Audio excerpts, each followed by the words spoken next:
이번 주에 제가 책을 한 권 읽었는데 성도님들에게 추천을 하겠습니다. 기적의 사과라는 책입니다.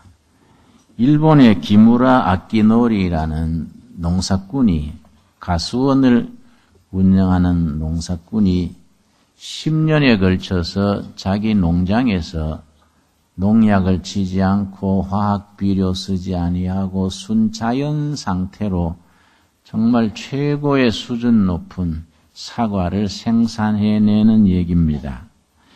여러분, 이 기무라 아키노리라는 농사꾼 얘기를 내가 읽으면서 내 마음에 많이 감명이 있었습니다. 여러분, 우리 이 책 읽는다고 해서 사과 농사 지을 건 아니고 하나의 살아가는 삶의 사고방식, 자기의 포부, 자기의 신념을 위해서 자기 인생을 던지는 사람의 이야기는 항상 우리에게 도전이 되고 자극이 됩니다. 이 기적의 사과라는 책, 여러분 자기 신념을 위해서, 자기의 목표를 위해서 자기 삶 자체를 던지는 사람의 이야기, 언제나 우리에게 가슴에 닿는 이야기입니다. 오늘 본문 말씀은 이사야서 34장, 35장 중의 말씀입니다. 이사야서 34장, 35장을 일컬어서 해방의 노래라고 부릅니다. 성경 전체에서도 대단히 유명한 부분입니다. 특별히 이사야 34장, 35장에 뿌리를 둔 찬송가가 있습니다. 우리 찬송가에 황무지가 장미꽃같이 피는 것을 볼 때에, 또 시온의 영광이 빛나는 아침, 이런 찬송가들이 이사야 34장과 35장의 본문을 두고 있습니다. 이스라엘 백성들이 바벨론에 종살이하면서 해방의 날을 기다리던 그때의 노래가 바로 이사야서 34장, 35장 본문입니다. 대단히 내용이 영감과 비전에 넘치는 내용입니다. 이사야서 자체가 그렇습니다. 이사야서는 성경 전체에서 가장 긴 성경입니다. 이사야서가 66장으로 되어 있습니다. 마태복음 같은 경우 28장으로 되어 있고, 누가복음 같은 경우, 마가복음 같은 경우는 16장으로 끝나곤 하지만은 이사야서는 장장 66장에 걸쳐서 아주 긴 책입니다. 그 이사야서는 특별히 성경 전체의 줄임이라고, 간추린 성경이라고도 말을 하는 것이, 이사야서가 66장인데 성경이 66권입니다. 성경 66권 중에 구약 성경 39권이고, 그리고 신약 성경 27권입니다. 그런데 이사야서 앞부분의 39장은 구약의 내용과 아주 내용이 통합니다. 뒷부분의 27장은 신약의 내용과 맥을 같이 합니다. 구약의 내용이란 것은 한마디로 말해서 심판과 저주, 심판에 대한 채찍에 대한 말씀입니다. 그런데 이사야서 39장까지가 그런 내용입니다. 또 40장부터 66장까지 그 신약의 내용, 은혜와 용서, 화해, 이런 내용이 딱 두 가지가 겸해 있습니다. 그래서 이사야서 전체가 성경의 간추린 성경이다, 그렇게 부르기도 합니다. 자, 이사야서 34장, 35장 그 유명한 해방의 노래 중에서 35장 1절 제가 읽겠습니다. 35장 1절 말씀. 광야와 메마른 땅이 기뻐하며 사막이 백합화같이 피어 즐거워하며 무성하게 피어 기쁜 노래로 즐거워하며, 이렇게 시작이 됩니다. 사막과 메마른 땅이 즐거워하며, 사막과 메마른 땅에서 백합화같이 피어서 기뻐하는 그런 내용입니다. 다시 말씀드려서 바벨론의 포로 생활하면서 꿈에도 그리는 고향으로 돌아갈 날, 해방의 날을 기다리면서 이 노래를 부른 겁니다. 뒤에 2절 뒤에 보면은 그것들이 여호와의 영광 곧 우리 하나님의 아름다움을 보리로다. 그러고 3절 4절에 그 참 지치고 힘드는 포로 생활에서 위로하는 격려의 말입니다. 왜냐? 이 하늘에 하나님이 우리를 돌보고 계시지 않느냐? 낙심하지 말아라. 그런 뜻에서 3절 말씀. 너희는 약한 손을 강하게 하며 떨리는 무릎을 굳게 하며 겁내는 자들의 이르기를 굳세어라. 두려워하지 말라. 보라 너희 하나님이 오사 보복하시며 갚아주실 것이라. 하나님이 오사 너희를 구하시리라. 포로 생활에서 막막하고 너무나 절망스러울 때에 이 노래를 부르는 겁니다. 약한 손을 강하게 하라. 떨리는 무릎을 굳게 하라. 하나님이 복수해 주신다. 하나님이 구하러 오신다.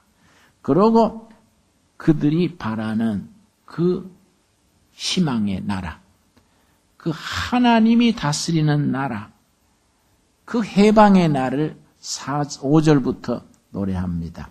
5절에서 8절 사이 이 말씀이 그들이 포로 생활에서 바라보는 환상입니다. 비전입니다. 우리 하나님이 이런 미래를 준비하고 계신다. 이런 신앙, 이런 신념을 가지고 오늘의 고난과 오늘의 좌절을 극복해 나가자. 그런 내용입니다. 5절 말씀. 그때의 맹인의 눈이 밝을 것이며 못 듣는 사람의 귀가 열릴 것이며 앞 못 보는 사람이 눈이 열리고 귀가 먹은 사람이 귀가 열리고 6절 말씀. 그때 저는 자는 사슴같이 뛸 것이며 장애자들이 회복이 되어서 뛰는 사슴같이 뛰는 장면입니다. 말 못하는 자의 혀는 노래하리니 이는 광야에서 물이 솟겠고 사막에서 시내가 흐를 것임이라. 광야에서 물이 터지고 사막에서 시냇물이 흐를 것이다. 실제 이들의 이런 환상, 비전은 70년 뒤에 이루어졌습니다. 바벨론의 포로로 잡혀간 지 70년 뒤에 실제 해방의 역사가 성취되었습니다. 문제는 뭐냐? 그걸로 끝났느냐? 70년 만에 바벨론 포로 생활에서 해방이 되어서 꿈에도 그리던 자기 조국 땅으로 돌아온 것으로 끝났느냐? 그게 그렇지 않습니다. 이걸 영원한 현재라 그럽니다. ever present. 그거는 그냥 끝나는 비전이 아니다. 항상 우리 삶 속에 지금 여기에서 다시 반복되어지는 비전이요. 다시 이어지는 꿈입니다. 그래서 지금까지 이스라엘 백성들은 이 이사야서 34장, 35장의 이 말씀을 읽으면서 지금 또 그 역사를 현재 상태로서 이루어 나가는 겁니다. 그래서 1948년 이스라엘 나라가 회복된 뒤에 수천 년, 수만 년 동안 사막으로 있던 땅에 이 말씀 그대로 사막에 물이 솟고 사막에 시냇물이 흐르리라. 그 말씀 그대로 사막에다가 농로를 개설하고 숲을 가꾸었습니다. 거기에 도마도 심고 오렌지 나무 심고 거기에 돼지를 키우고 젖소를 키워서 거기에 농장을 만들었습니다. 바로 광야의 물이 사막의 시냇물이 흐르리라. 이걸 현재로서 영원히 현재로서 지금 여기에서 이루어 나가는 겁니다.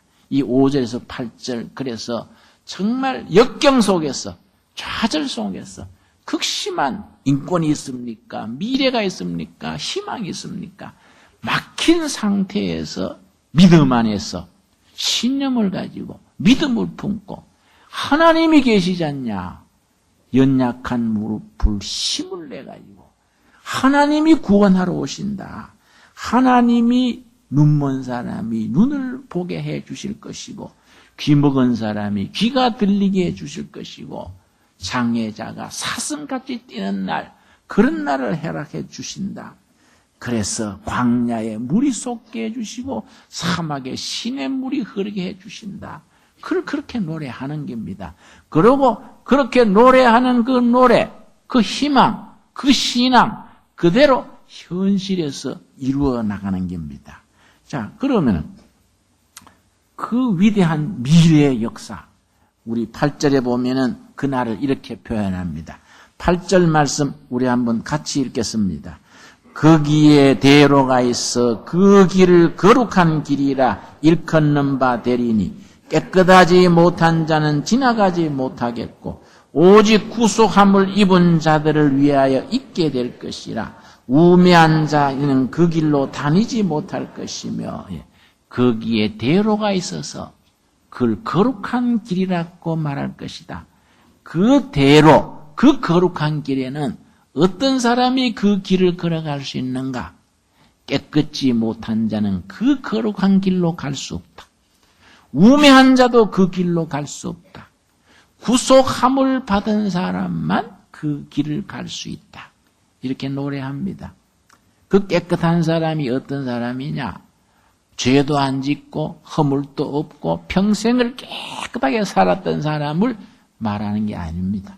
이 본문이 말하는 깨끗한 사람이 그대로 그 거룩한 길을 걸어가리라 한 그 말은 노예 생활하면서 상처받고 짓눌리고 아픔이 있고 좌절을 당하고 그렇던 사람들이 하나님이 허락하시는 그 신앙, 그 비전 속에서 새로워져서 깨끗해진 겁니다. 하나님의 약속으로 깨끗해진 겁니다. 옛날의 아픔과 상처와 짓눌림과 사랑 붙이를 못하고 살아갈 때에 그 좌절 막막한 자리에서 오로지 하늘에 하나님이 주시는 약속을 믿고 그 희망을 품고 그 믿음을 간직하고 새로워진 사람, 깨끗한 사람입니다. 그 깨끗한 사람이 그 길을, 그 거룩한 길을 걸어간다는 겁니다. 우매한 사람은 그 길을 걸어가지 못하리라. 우매한 사람, 어리석은 사람입니다. 뭐 지능지수가 낮은 사람을 말하는 거 아닙니다. 그냥 우리가 말하는 바보 같은 사람이 아닙니다. 이때 우매하다는 것은 하나님이 역사를 이끌어가는 것을 모르는 사람, 하나님이 우리의 믿음을 응답해 주신다는 사실을 모르는 사람, 하나님이 우리의 비전 속에서 미래의 위대한 역사를 약속해 주신다는 것을 모르는 사람입니다. 자기가 다 할 수 있을 것처럼 세상 권력자가 다 세상을 요리하는 것처럼 생각하는 어리석은 사람입니다. 그런 어리석은 생각하는 사람들은 그 대로를, 그 거룩한 길을 걸어가지 못할 것이다. 어떤 사람이 그 길을 걸어가느냐? 어떤 사람이 광야에 물이 솟게 하고, 어떤 사람이 사막에 시냇물이 흐르게 하고, 어떤 사람이 정말 그 대로 거룩한 길을 걸어갈 수 있느냐? 깨끗한 사람, 어리석지 않는 사람, 하나님이 세상 역사를 주장하신다는 사람. 지금은 바벨론 노예 생활에서 억눌려 있지만은 우리의 미래는 전능하신 하나님, 우리의 비전을 이루어 주시는 하나님, 우리의 꿈을 성취하게 해주시는 하나님, 그 하나님이 우리의 미래를 인도하신다. 그걸 깨닫는 사람, 그 사람이 그 거룩한 길을 걸어간다는 겁니다. 그런 사람이 구속함을 받은 사람입니다. 그래서 1967년에 아랍 국가들과 이스라엘이 전쟁이 일어났었습니다. 그걸 6.1 전쟁이라 그럽니다. 6.1 전쟁이 1967년 일어났을 때에 해외에 나가 있는 유학생들한테 아랍 국가들의 유학생들한테도 징집영장이 발부됐습니다. 이스라엘 학생들에게도 징집영장이 발부됐습니다. 아랍 국가에 속한 유학생들은 다 피해서 숨었습니다. 기숙사에 있다가 전쟁 끝날 때까지 어디 사라졌다가 전쟁 끝난 뒤에 되돌아왔습니다. 전쟁터에 나가는 것을 두려워해서 아랍 국가의 유학생들은 그렇게 숨었습니다. 그러나 이스라엘 소속의 유학생들은 앞을 다투어 비행기를 타고 전선으로 갔습니다. 학생 주위에 있는 사람들이 물었습니다. 전쟁판에 나가면은 전사할 수도 있는데 뭘 그래 서둘러 가느냐? 그렇게 물었을 때에 이스라엘 학생들이 그렇게 대답했다 그럽니다. 역사가 지난 뒤에 1967년 전쟁 때에 당신은 어디에 있었느냐? 그렇게 물으면 내가 무슨 대답을 해야겠는가? 내가 전장에 전사할 것이 두려워서 숨어 있었다고 말하겠는가? 기꺼이 내 조국을 지키는 일에 전선으로 돌아갔다고 말해야 되겠는가? 나는 그걸 생각하고 전선으로 간다. 아주 유명한 말입니다, 여러분. 그들에게 그런 신앙이 어디서 나옵니까? 황무지가 장미꽃같이 시온의 영광이 빛나는 그 이사야서 34장, 35장 이런 말씀이 그들의 혼 속에 살아 있었기 때문에 그런 신앙의 결단으로 그런 민족적인 개인적인 비전과 그런 포부 속에서 그런 결단이 나올 수 있는 겁니다. 여러분, 그래서 그 하나님이 약속하시는 미래, 축복된 미래, 그것이 바벨론 포로 생활에서는 70년 만에 이루어졌지만은 성경이 말하는 미래는 그게 아닙니다. 예수 그리스도의 나라, 그리스도를 통해서 이루어지는 메시아 왕국, 그 하나님의 나라입니다. 진정한 그 하나님의 나라. 거기에 자유가 있고 평등이 있고 인간이 인간답게 살고 하나님 앞에서 모두가 형제 자매로서 정말로 사막에 신의 물이 흐르듯이 벙어리가 말을 하고 기머거리가 귀가 열리고 장애자가 사슴같이 뛰는 거기에 압제하는 사자 같은 압제자가 없고 거기에 진정한 인간의 해방의 역사가 있는 날, 그 시대, 그 역사를 이사야서 35장에서 말하는 겁니다. 마지막에 뭐라 그랬습니까? 10절 말씀. 이사야서 35장 10절 말씀. 우리 한번 같이 읽겠습니다. 여호와의 속량함을 받은 자들이 돌아오되 노래하며 시온에 이르러 그들이 머리 위에 영영한 희락을 띠고 기쁨과 즐거움을 얻으리니 슬픔과 탄식이 사라자리로다. 여러분, 바벨론 노예 생활에서 있는 게 뭐이겠습니까? 슬픔과 탄식입니다. 좌절과 참 아픔입니다. 그런 역사가 지나간다는 겁니다. 언제 지나가느냐?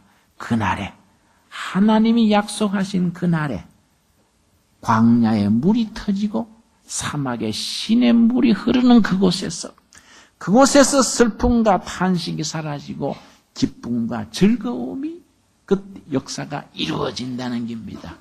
여러분, 그래서 가나안 복지, 젖과 꿀이 흐르는 역사, 그걸 바라보고서 신앙 공동체 전체가 미래를 보고 나가는 겁니다. 우리 지리산 두레마을에 거기에 13만 평 큰 공동체 농장에 거기에 토종 벌통이 여러 통이 있습니다. 거기에 또 젖자는 염소가 있습니다. 그래서 매일 거기에 꿀을 뜨고 거기에 젖을 짭니다. 젖과 꿀이 흐르는 마을입니다. 근데 실무자가 지난번에 갔더니 목사님, 염소는 이걸 처분을 해야겠습니다. 팔든지 해야겠습니다. 그래서 내가 나무랬습니다. 야, 이 사람아, 염소를 팔아버리면 젖과 꿀이 흐르는 가나안 땅이 안 되지 않냐. 우리 집사람도 나이 많아가 이제 젖이 안 나오고, 이 사람아, 염소 팔아버리면 젖은 누가 짜내냐. 응? 꿀은 뜨는데 젖을 못 짜면은 어떻게 되냐. 성경의 가나안 족지, 가나안 젖과 꿀이 흐르는 땅이 성경 속에서만 글자로만 있으면 그게 무슨 역사냐.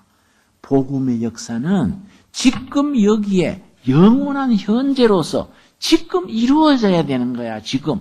그런 젖과 꿀이 흐르는 역사가 이루어지게 하려면은 사막과 메마른 땅이 즐거워하며 사막과 메마른 땅이 백합화같이 피어나는 그런 역사를 현실에서 만들어내려면은 이 사람아, 우리가 상징적으로 이익이 없어도 젖이 많이 안 나와도 먹이기가 힘들어도 염소를 키워야 된다. 그러고 벌통을 쳐야 된다. 그래서 젖과 꿀이 흐르는 마을을 만들면서 우리가 영으로, 본질로, 미래의 역사로, 그런 역사, 그런 나라, 그런 시대를 만들어내는 일에 우리가 헌신해야 되지 않는가? 그런 얘기를 한 적이 있습니다. 여러분, 우리가 서울바다 구리 바닥에서 우리가 뭐 뿔을 뜨고 젖을 짜겠습니까?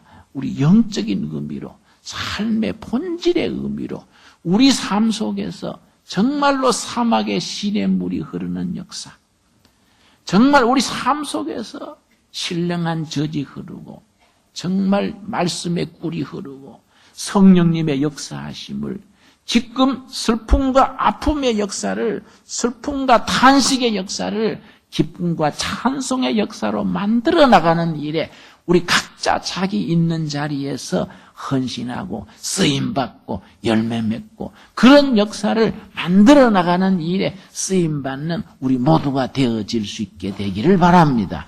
기도하겠습니다. 주님, 은혜를 감사드립니다. 오늘 이사야서 34장 35장의 해방의 노래 말씀 속에서 오늘 우리들의 신앙, 내일의 소망을 다짐했습니다. 사막과 메마른 땅이 기뻐하며 백합화같이 피어나는 그 내일, 광야에서 물이 솟고 사막에서 시냇물이 흐르는 그 내일을 우리가 바라봅니다. 굳세어라, 약한 손을 강하게 하며 떨리는 무릎을 굳게 하라. 너희 여호와께서 너희를 구하시리라. 이 말씀이 오늘 우리 심령 속에 삶의 자리에 임하여 주시옵소서. 슬픔과 탄식이 사라져 기쁨과 즐거움의 내일을 맞을 수 있게 하여 주시옵소서. 우리 삶의 현장에 거기에 대로가 열리고 거룩한 길이 열리게 하여 주시옵시며, 진실로 깨끗지 못한 자는 그 거룩한 길을 걸어가지 못하리로다. 우매한 자는 그 거룩한 길을 걷지 못하리로다. 구속함을 입은 자, 하나님의 사랑을 입은 자, 진실로 깨끗한 자, 참된 지혜를 얻은 자, 하나님이 주시는 비전 속에서 내일의 역사를 바라보는 그 사람들이 그 거룩한 길, 대로를 걸어간다 하였사오매 오늘 우리들의 삶을 통해서 그 역사가 이루어지게 하여 주시옵소서. 예수님 이름 받들어 기도드렸사옵나이다. 아멘.